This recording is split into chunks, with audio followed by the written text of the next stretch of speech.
Hello guys, welcome back to our channel. അവന്തികയും അജയനും കൂടി സംസാരിക്കുന്നതെല്ലാം മറഞ്ഞു നിന്ന് കേൾക്കുകയാണ് അർച്ചന. അവന്തികയ്ക്ക് ഇതിൽ പങ്കുണ്ടെന്ന് അർച്ചനയ്ക്ക് ഇതിനോടകം തന്നെ മനസ്സിലായി കഴിഞ്ഞിരിക്കുന്നു.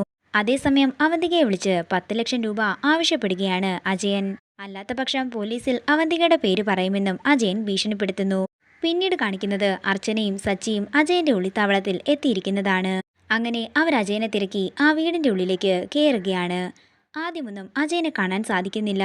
കുറച്ചു സമയം കഴിയുമ്പോൾ സച്ചിക്ക് അർച്ചനയും കാണാൻ സാധിക്കുന്നില്ല. പെട്ടെന്ന് കത്തിമുനയിൽ അർച്ചനയെ നിർത്തിക്കൊണ്ട് അജയൻ അങ്ങോട്ടേക്ക് വരികയാണ്. ആ കാഴ്ച കണ്ട് ഞെട്ടലോടെ നിൽക്കുകയാണ് സച്ചി.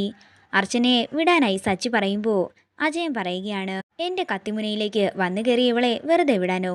ഇവളെ വെറുതെ വിടാൻ ഞാനെന്താ മണ്ടനാണോ എന്ന് അജയൻ ദേഷ്യത്തോടെ ചോദിക്കുമ്പോൾ ഭയത്തോടെ അജയനെ നോക്കുകയാണ് സച്ചി. മീരയുടെ നിരപരാധിത്വം തെളിയിക്കാൻ സച്ചിക്കും അർച്ചനയ്ക്കുമാകുമോ? അവന്തിക ഇരുമ്പഴിക്കുള്ളിലാകുമോ? വരും എപ്പിസോഡുകളിൽ കാത്തിരുന്ന് കാണാം. മറക്കാതെ സബ്സ്ക്രൈബ് ചെയ്യുക നയൻസ് ക്രിയേഷൻസ്.